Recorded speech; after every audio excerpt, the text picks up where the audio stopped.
आज दिन है 1 मई मजदूर दिवस। पिछले कई सालों से सर मजदूर दिवस के दिन आपका क्लास नहीं लेते हैं, यही कारण है कि सर आज लाइव नहीं आए। दूसरा कारण कि इंटरनेट में किसी खराबी की वजह से हम भी इस वक्त लाइव नहीं आ पा रहे हैं, जिसलिए इस वीडियो को रिकॉर्ड करना पड़ा। वीडियो जब रिकॉर्ड कर रहे हैं हम तो इसको अपलोड किया जाएगा और फिर देखा जाएगा कि आप लोग कितना व्यू करते हैं, कैसे इसको देखते हैं। हम लोग कल तक मिडिल इंग्लिश के बारे में पढ़ रहे थे, यानी कल 30 अप्रैल को हम लोग मिडिल इंग्लिश के बारे में पढ़े थे, जिसमें कई सारी बातें हम लोगों को जानने के लिए मिली थी। एक तो 1066 AD में हमारा ओल्ड इंग्लिश पीरियड खत्म हो जाता है और 1150 AD में हमारा मिडिल इंग्लिश पीरियड स्टार्ट होता है। और इसमें दो चीज़ें हम लोगों को देखने के लिए मिलता है, एक तो सिग्निफिकेंट इवेंट है, एक तो इंट्रोडक्शन ऑफ प्रिंटिंग टेक्नोलॉजी और एक है ग्रेट वॉवेल शिफ्ट। तो ये सब हम आपको पढ़ा चुके थे। आज अब हमारी बारी है वोकैबुलरी ऑफ मिडिल इंग्लिश, यानी middle English vocabulary. The most important linguistic impact of French rule in England was that a large number of French words entered the language। यानी जो सबसे बड़ा, ये तो होना ही था, सबसे बड़ा जो प्रभाव पड़ा फ्रेंच का वह यह पड़ा कि बहुत सारे फ्रेंच वर्ड्स इंग्लिश में आए, शामिल हुए। Many of these words are related to the dignity and honor of the royal office। इनमें से कई सारे शब्द ऐसे थे जो डिग्निटी और रॉयल ऑफिस से जुड़े हुए थे। डिग्निटी यानी कि प्राइड, गर्व, और रॉयल ऑफिस यानी कि राजकाज के कार्यालय से जुड़े हुए थे। Some of these words are royalty, real, homage, prince, princess, यानी ये prince, princess, homage, real, royalty, ये सब जो शब्द आप सुनते हैं, duke, duchess, palace, castle, hall, sovereign, ये सारे शब्द जो आप सुनते हैं जिनका अपना अपना होमेज मतलब होता है, रियल होमेज मतलब होता है श्रद्धांजलि देना, किसी को श्रद्धा सुमन अर्पित करना। प्रिंस राजकुमार, प्रिंसेस राजकुमारियां, duke, duchess, palace, castle, hall, sovereign, ये सब ऐसे शब्द हैं जो जिनका मूल फ्रांस है, फ्रेंच भाषा है इनके मूल में, और यहीं से इन शब्दों को लाया गया अंग्रेजी में। The French influence was gradual but significant during the 13th and 14th century. जो फ्रेंच इन्फ्लुएंस था या जो फ्रांसीसी प्रभाव था वह ग्रेजुअल था। ग्रेजुअल यानी कि धीरे धीरे लेकिन लगातार, ग्रेजुअल था बट सिग्निफिकेंट, और सिग्निफिकेंट भी था यानी कि महत्वपूर्ण भी था during the 13th and 14th century, यानी 13वीं और 14वीं शताब्दी के बीच में कई सारे फ्रेंच वर्ड्स आए, धीरे धीरे लेकिन लगातार आए। According to one estimate, about 10,000 new words were brought over from the French into English during this time. Out of these, almost 75% are in use today। एक अनुमान लगाया जाता है, according to one estimate according मतलब के अनुसार, एक अनुमान, एस्टिमेट यानी कि अनुमान। हम लोग भोज बात करते थे कि एस्टिमेट बनाते हैं, 100-150 लोग आएंगे, कितना चावल, कितना गोभी, क्या चाहिए, तो वही एस्टिमेट जो है, एक अनुमान के अनुसार लगभग 10,000 नए शब्द आए फ्रेंच से अंग्रेजी में इस दौरान। आउट ऑफ दिस, जिनमें से, आउट ऑफ दिस, इन 10,000 में से almost 75% are in use today, लगभग 75% ऐसे हैं जो यूज किए जा रहे हैं आज भी। ठीक है, आज भी यूज किए जा रहे हैं, कोई दिक्कत नहीं होना चाहिए आपको। ठीक है, 75% आर इन यूज टुडे। चलिए, another dominant influence, today these words are related to law, literature, administration, religion, fashion। ये शब्द संबंधित हैं लॉ से, कानून से, लिटरेचर यानी साहित्य, एडमिनिस्ट्रेशन यानी प्रशासन, रिलीजियन यानी कि धर्म, फैशन यानी कि हमारे पहनावे ओढ़ावे से ये सारे शब्द, हमारे पहनावे ओढ़ावे से ये सारे शब्द जुड़े हुए हैं। ठीक है। Almost dominant influence on middle English, यही शब्द है। ऑलमोस्ट डोमिनेंट इन्फ्लुएंस ऑन, ये लिखा हुआ है। Another dominant influence on middle English was that of Latin, यानी कि एक दूसरा जो महत्वपूर्ण इन्फ्लुएंस था,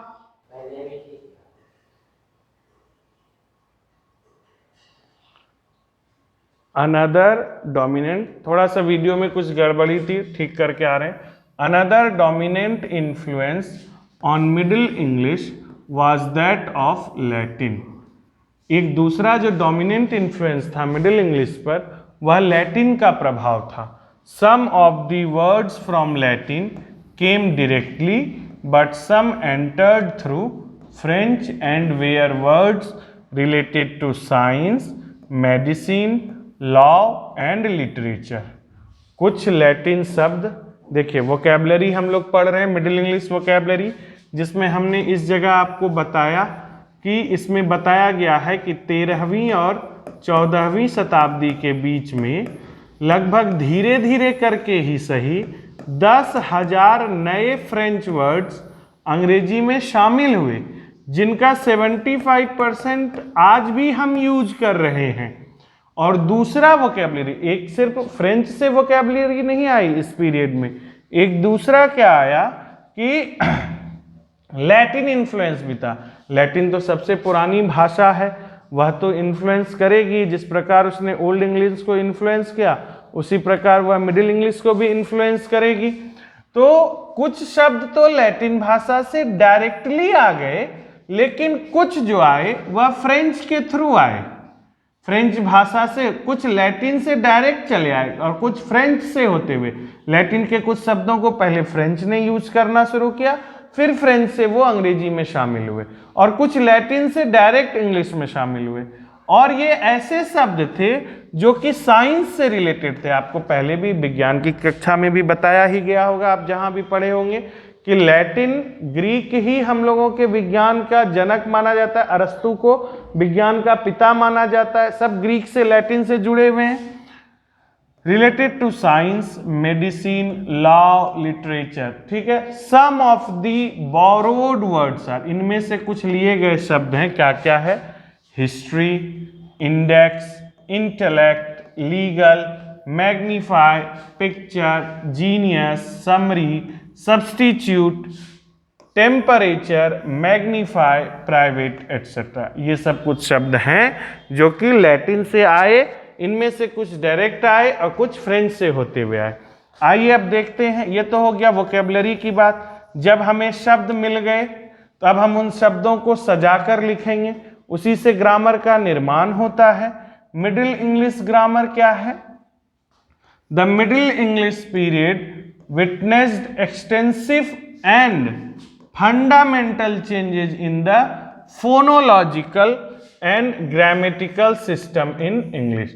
यह जो मिडिल इंग्लिश पीरियड है ये गवाह रहा है अंग्रेजी के फोनोलॉजिकल चेंजेस में, जो अंग्रेजी के फंडामेंटल चेंज, मूलभूत परिवर्तन, एक तो फोनोलॉजिकल और एक ग्रामेटिकल सिस्टम। यानी फोनोलॉजिकल कल भी हम आपको बताए हैं, ध्वन्यात्मक, और ग्रामेटिकल मतलब व्याकरण के सिस्टम में अंग्रेजी में जो मूलभूत परिवर्तन हुए, मिडिल इंग्लिश पीरियड उसका गवाह रहा है। ठीक है। The changes in the grammatical system, जो ग्रामेटिकल सिस्टम में चेंज आए, reduced English from a highly inflected language to an analytic one. जो ग्रामेटिकल सिस्टम में चेंज आए अंग्रेजी में, उसने अंग्रेजी को हाईली इन्फ्लेक्टेड लैंग्वेज, इन्फ्लेक्टेड यानी कि प्रभावित लैंग्वेज में से एक एनालिटिक वन में, एक एनालिसिस करने वाले लैंग्वेज के रूप में ज्यादा स्थापित किया। यानी ग्रामर में होने वाले परिवर्तन से ही लोग समझने लगे कि अंग्रेजी में अपना परिवर्तन करने की क्षमता है, जिस वजह से वह किसी के इन्फ्लुएंस में, किसी के प्रभाव में आकर परिवर्तित नहीं होगी। Due to certain phonetic changes in the language, the word endings that served as markers of number. Due to certain phonetic changes in the language, कुछ certain यानी कि पक्के चेंजेज होने की वजह से लैंग्वेज में, ध्वन्यात्मक चेंजेज होने की वजह से भाषा में, the word endings that served as markers of number, gender, case and tense were so altered in their pronunciation as to lose their distinctive form and therefore their usefulness. कुछ ऐसे शब्द हुए जो जेंडर से रिलेटेड थे, जो case से related थे, जो टेंस से रिलेटेड थे, उनके प्रोनाउंसिएशन में इतना ऑल्टरेशन हुआ, ऑल्टरेशन का मतलब होता है इतना परिवर्तन हुआ, काट छांट हुआ कि वो अपनी अलग पहचान खो दिए, और देयर फॉर देयर यूजफुलनेस, और इसी वजह से उनका यूजफुलनेस भी खत्म हो गया, यूज होना भी खत्म हो गया। All but a few old English noun, verb and adjective endings died and grammatical relations began to be indicated by fixed patterns of word order. All but a few old English noun, verb and adjective endings died. कुछ old English के noun, verb, adjective ये सब खत्म हो गए, and grammatical relations began to be indicated by fixed patterns of word order. और grammatical relation, व्याकरणात्मक जो संबंध था वह शब्दों के एक फिक्स ऑर्डर से, फिक्स क्रम से पहचाना जाने लगा। Thus the gradual loss of inflection and the fixing of word order were the most important change during this period. इस प्रकार जो इन्फ्लेक्शन था, प्रभाव था, चाहे वह लैटिन का प्रभाव हो, चाहे वह स्कैंडिनेविया का प्रभाव हो, चाहे वह फ्रेंच का प्रभाव हो, चाहे किसी का भी प्रभाव हो, इस तरह हम देखते हैं कि धीरे धीरे अंग्रेजी प्रभावित कम होने लगी किसी और भाषा से और अपना ग्रामर विकसित करने लगी, जिस वजह से यह चेंजेज इंपॉर्टेंट दिखते हैं। Another major phenomena to have occurred during this time is known as the Great Vowel Shift। और एक दूसरा जो फिनोमेना यानी कि दूसरा जो लक्षण दिखता है इस समय का, पीरियड का, वो है great Vowel shift. When we compare the middle and modern consonant systems, we find very little difference between them। जब हम मिडिल इंग्लिश पीरियड और मॉडर्न इंग्लिश पीरियड के कॉन्सोनेंट किसको कहते हैं, व्यंजन को कहते हैं, जब हम कॉन्सोनेंट सिस्टम को देखते हैं तो हम बहुत कम परिवर्तन महसूस करते हैं। But the vowel systems are very different. लेकिन जब स्वर की बात आती है तो ये बहुत अलग दिखते हैं, बहुत अलग दिखते हैं। This is because Middle English and our times the long vowels have changed considerably, but the short vowels have remained almost the same। क्योंकि जो लॉन्ग वॉवेल्स थे मिडिल इंग्लिश के दौरान वह लगातार परिवर्तित होते रहे, लेकिन जो छोटे वॉवेल्स थे वो कम परिवर्तित हुए, वह वैसे ही रहे। The series of changes affecting the long vowels of Middle English is known as the Great Vowel Shift. The series of changes affecting the long vowel of middle English, ये जो चेंज हुए लॉन्ग वॉवेल में middle English के दौरान, इन्हें ही the Great Vowel shift कहा जाता है। और अब चलते हैं, जब हमको शब्द मिल गए, जब हमको ग्रामर मिल गया, तो अब हम रचनाएं करेंगे।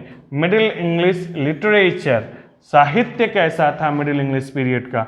Middle English literature reflects quite accurately the changing fortunes of English। जो मिडिल इंग्लिश साहित्य है वह बहुत अच्छे से जो अंग्रेजी के भाग्य में परिवर्तन हुआ उसको दिखाता है। The early literature of this phase AD 1150 to AD 2015 is exclusively religious in nature, यानी 1150 से 1215 ईस्वी के बीच में जो भी रचनाएं हुई, साहित्य जो भी इस काल में लिखा गया वह मोस्टली धार्मिक था, प्रकृति में मतलब धार्मिक प्रकृति की रचनाएं की गई। During this period the upper classes mainly patronised French literature and English writers could not expect support or patronage from them। इस दौरान जो अपर क्लास था, उच्च जाति या उच्च वर्ग के जो लोग थे वो बहुत अधिक फ्रेंच लिटरेचर को पैट्रोनाइज कर रहे थे। पैट्रोनाइज करना मतलब फ्रेंच साहित्य को वह ज्यादा रक्षण दे रहे थे। पैट्रोनाइज करने का मतलब होता है सुरक्षा देना, उनको वैसा अनुकूल वातावरण देना जिसमें कि वह फल फूल सके।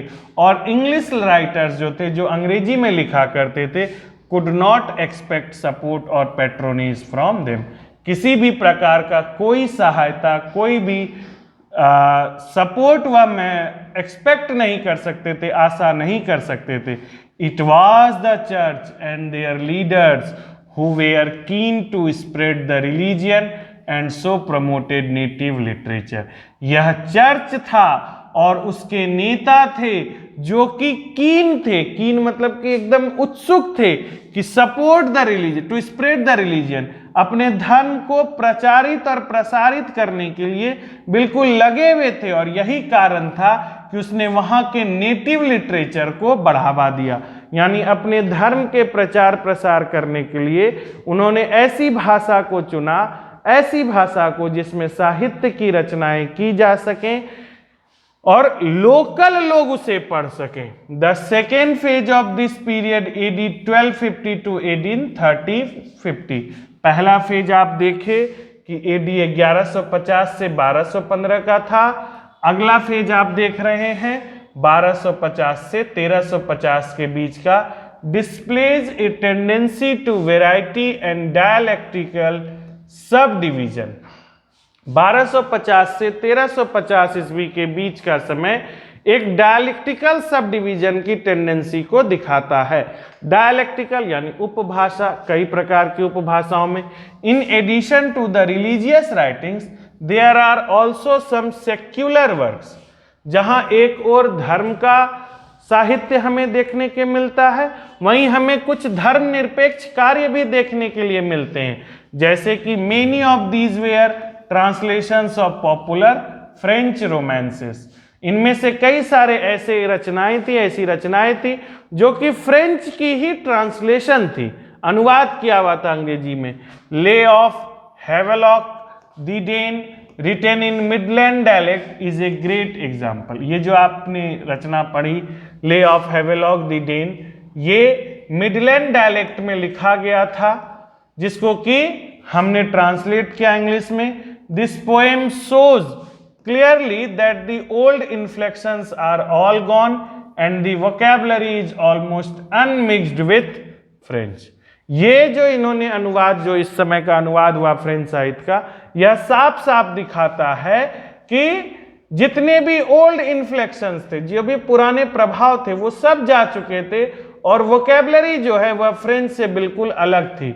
Two other works of this period which contain a high proportion of French words are the Romaunt of the Rose written by Geoffrey Chaucer and the Romance of King Alexander। ठीक है, दो और हमें देखने के लिए मिलती हैं रचनाएं इस समय की। एक तो है द रोमांट ऑफ द रोज, जो कि जॉफ्री चौसर के द्वारा लिखी गई हैं, और the romance of king Alexander. ये दो ऐसी रचनाएं हैं जो कि हमको दिखाती हैं कि फ्रेंच वर्ड्स इनमें से गायब कर दिए गए हैं। The second half of the 14th century, यानी 14वीं शताब्दी का अगला आधा हिस्सा, उत्तरार्ध, यानी कि लगभग AD 1340 to 1400 is known as the period of great individual writers. ये वह समय था जिसमें कई सारे इंडिविजुअल राइटर्स सामने आए और इनकी रचनाएं हमें मिलती हैं। This phase is also referred to as the classical Middle English. और इस फेज को 1340 से 1400 के बीच के जो समय को बोला जाता है classical Middle English period. The notable writers of this period are, इस समय के जो महान लेखक हैं जिनको लोग जानते हैं आज भी, वो हैं Chaucer, John Gower, William Langland and John Wycliffe. The followings are the well known works of these writers who have made this an outstanding age. इनमें से कुछ के काम हम बता रहे हैं आपको जिन्होंने इस समय को महान बनाया। चौसर ने क्या लिखा? The prologue to the Canterbury Tales, the Canterbury Tales. Gower ने क्या लिखा है? Meditantis, Vox Clamantis, Confessio Amantis. Langland, Piers the Plowman, Wycliffe, Bible का ट्रांसलेशन किया था इन्होंने। अब चलते हैं टू अदर ग्रेट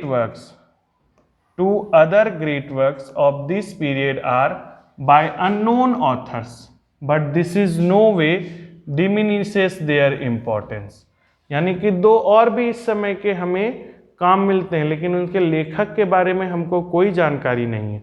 तो लेखक के बारे में जानकारी नहीं होने के बावजूद भी आप इसकी महत्ता को नकार नहीं सकते हैं। These are the Pearl and Sir Gawain and the Green night.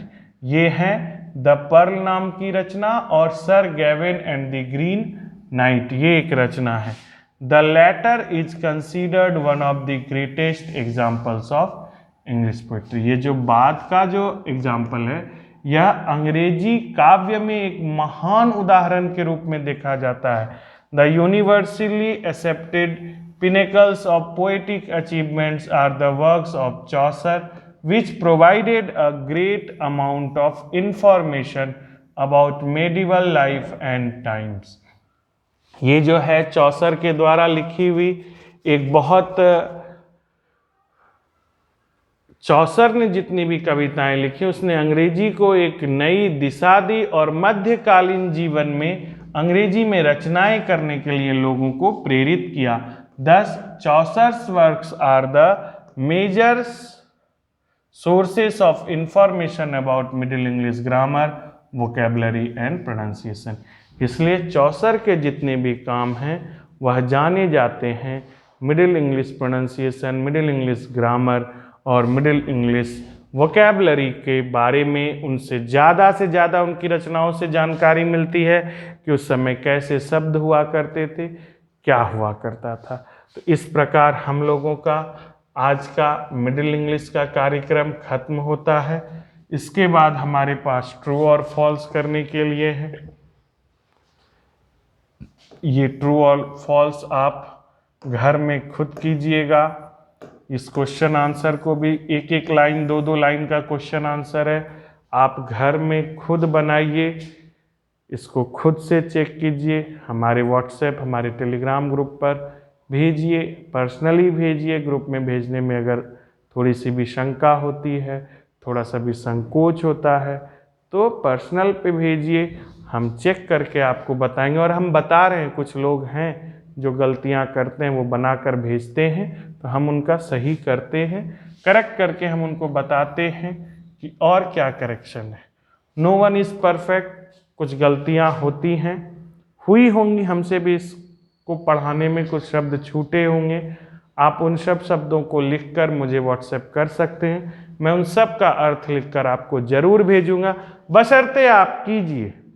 आप करवे नहीं कीजिएगा तो फिर दिक्कत होगी, और छोड़ दीजिएगा ना तो फिर छूटा ही रह जाएगा। विलियम शेक्सपियर की एक बहुत बड़ी पंक्ति है अर्थ में बहुत बड़ी पंक्ति छोटी है। वह पंक्ति यह है कि I don't want to see the distant world, one step is enough for me. मैं इस पूरी दुनिया को नहीं देखना चाहता कि मुझे इस पूरी दुनिया में कहाँ जाना है।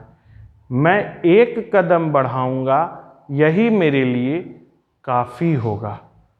क्योंकि मैं जब एक कदम बढ़ाऊंगा और उस दुनिया तक पहुंचने के लिए मुझे 100 कदम चलने हैं, तो अब मैं 99 कदम ही दूर हूं उस दुनिया तक पहुंचने के लिए। I don't want to see the distant world, one step is enough for me.